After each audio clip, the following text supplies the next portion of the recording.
Syederalun, cacat fisik sejak lahir tak lantas membuat Atim mengeluh atau bahkan berharap belas kasihan.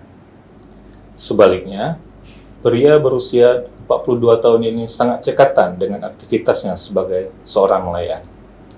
Dari hasil kerja kerasnya pula, Atim mampu menafkahi istri dan dua buah hatinya.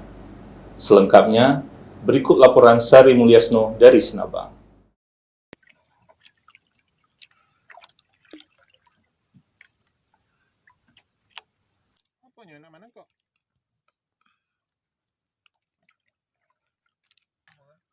Syederalun, Atim yang mengalami kecacatan pada tangan dan kaki kirinya ini tak mudah berputus asa.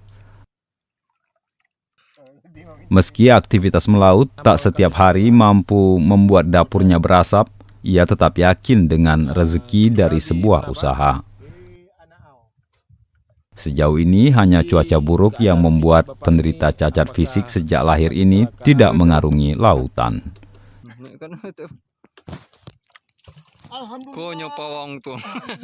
Namun sebagai gantinya Atim masih memiliki usaha cadangan di saat cuaca buruk, yakni menjadi tukang tempel ban.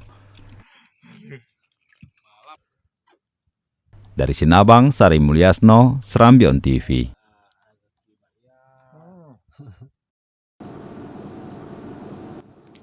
Syederalun, untuk berita dan informasi lainnya, kunjungi serambinews.com.